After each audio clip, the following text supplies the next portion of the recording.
नमस्कार, मैं Sanjay Bhatia world knowledge channel के तहत एक बार फिर आपके सामने रोचक जानकारी लेकर आपका तहे दिल से अभिनंदन करता हूं। दोस्तों, क्षेत्रफल के हिसाब से रशिया दुनिया का सबसे बड़ा देश है, परंतु शायद ही लोगों को इसकी जानकारी हो कि आखिरकार रशिया का क्षेत्रफल कितना फैला हुआ है और यह कौन कौन से महाद्वीप में स्थित है। क्योंकि अधिकतर लोग सिर्फ यह जानते हैं कि यह देश सिर्फ एशिया महाद्वीप में फैला हुआ है, परंतु ऐसा नहीं है। यह देश एशिया महाद्वीप में नहीं बल्कि एक और अन्य महाद्वीप में फैला हुआ है। ऐसी बहुत अच्छी सी जानकारी आपको आगे देने वाला हूँ, कृपया वीडियो को पूरा देखिएगा। वर्तमान समय यानी कि 2020 की अगर बात करें तो देश की आबादी 14.3 करोड़ के करीब बैठती है। इस देश की 77% से अधिक की आबादी पश्चिम शहरों में रहती है। रूस देश सिर्फ एशिया महाद्वीप में ही नहीं स्थित है बल्कि इसकी कुछ भूमि यूरोप महाद्वीप में भी स्थित है। रूस देश की राजधानी दोस्तों आप जानते ही हैं, जिसका नाम मॉस्को है। यहाँ की अगर हम राजभाषा की बात करें तो यहाँ पर यानी कि रशियन राजभाषा जिसको अपना ही दर्जा मिला हुआ है। यह देश Norway, Poland, Belarus, Ukraine, Azerbaijan, Kazakhstan, चीन, मंगोलिया और उत्तर कोरिया की सीमाओं से जुड़ा हुआ है। मुरमांस्क रूस के पश्चिम उत्तर में पाया जाने वाला एक बेहद ही महत्वपूर्ण बंदरगाह का शहर है, जो उस देश के मुरमांस्क ओब्लास्त नाम के संघीय खंड की राजधानी भी कहलाती है। रूस की आबादी की बात करें तो 80% यह आबादी रशियन लोगों की है और ये लोग ईसाई धर्म का पालन करते हैं। इसके अलावा एक बड़ी संख्या मुस्लिम और बशकीर लोगों की भी है। भारत की आज़ादी के बाद से ही भारत और रूस के संबंध बहुत ही अच्छे रहे हैं। दोस्तों, हिंदुस्तान में रशिया के साथ संबंधों को लेकर एक आम समझ ये बनती है कि दोनों देशों के बीच में बहुत ही पुराने और ऐतिहासिक संबंध हैं। भारत का अगर किसी देश से झगड़ा हुआ तो रशिया भारत की मदद के लिए अक्सर साथ ही आता है। रशिया भारत के साथ अपने संबंध ज्यादा प्रेमपूर्ण और सौहार्दपूर्ण मानता है और यही भारत और रशिया के पुराने गहरे संबंधों का आधार भी है। लेकिन बीते हुए एक दशक में परिस्थितियां बहुत ही बदलती जा रही हैं। देखा भी गया है कि चीन के साथ रशिया के संबंध व्यापार और इंपोर्ट एक्सपोर्ट के कारण काफी मजबूत होते जा रहे हैं। लेकिन चीन का इस मामले में रशिया से पुराने वैचारिक मतभेद हैं, जहां पर वहीं कहीं ना कहीं चीन रशिया को भारत के बहुत ज्यादा नजदीक समझता है और वहीं चीन और भारत के बीच में टकराव भी होता है। इसी कारण से चीन रशिया से अलग हुए कुछ कंट्री जैसे कि यूक्रेन इत्यादि को अंदर खत एक्सपोर्ट भी करता है।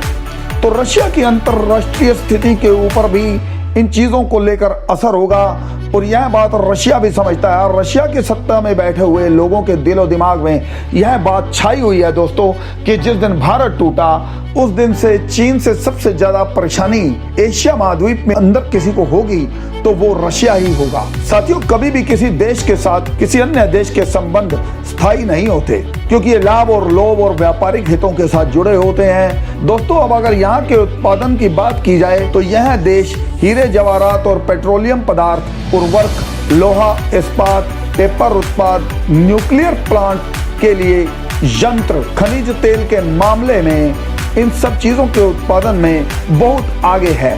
रशिया के पास दुनिया के बेहद प्रभावशाली परमाणु हथियार हैं जो उसको कहीं ना कहीं सुपर पावर की रेस में भी खड़ा करते हैं। और ऐसा भी कहा जा रहा है कि रशिया के पास कुछ ऐसे ड्रोन भी तैयार हो रहे हैं जिन्हें पनडुब्बियों से भी छोड़ा जा सकेगा, यानी कि जो किसी और देश ने अभी तक ना बनाए हों।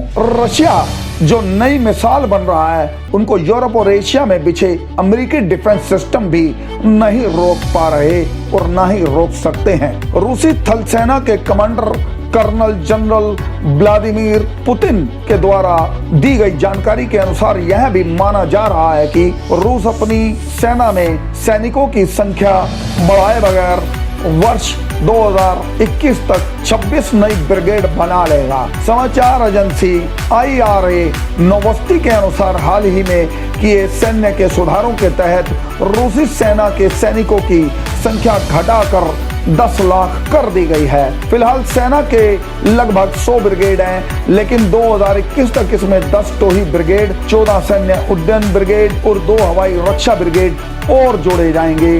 1950 के दशक में अमेरिका और सोवियत संघ, जो कि अब रशिया बन चुका है, के बीच अंतरिक्ष अनुसंधान की होड़ लगी हुई थी और ये अपने आप को सुपर पावर बनाने के लिए दिन रात एक कर रहे थे। शुरुआत से ही रशिया ने इसमें बाजी मारी और अंतरिक्ष में पहला व्यक्ति भी रशिया ने ही भेजा था।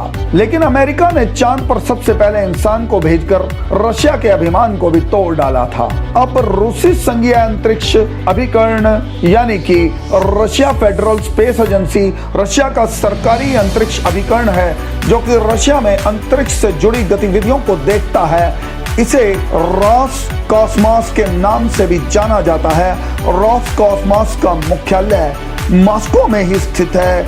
मॉस्को के विशेषज्ञ एंड्रेई लेनिन का यह भी मानना है कि स्पेसएक्स जहां सस्ते इंजन और अपने सभी पुर्जे खुद ही बना रहा है, लेकिन वहीं रशिया को अभिकरण तैयार करने के लिए दूसरे देशों का सहारा भी लेना पड़ता है, जिसमें अभी तक उसका बहुत ज्यादा खर्च आता है। दोस्तों, अब यहाँ पे रशिया के स्पेस सेक्टर की जो बहुत समस्याएं आ रही हैं, उससे बाहर से तो तगड़ी चुनौती मिल ही रही है। चीन भी पूरे जोश के साथ रशिया को सामने से टक्कर देने के लिए तैयारी कर चुका है। माना जा रहा है कि मंगल पर पहले इंसान को भेजकर रशिया अपना वर्चस्व फिर से कायम कर सकता है, लेकिन यह आसान नहीं होने वाला।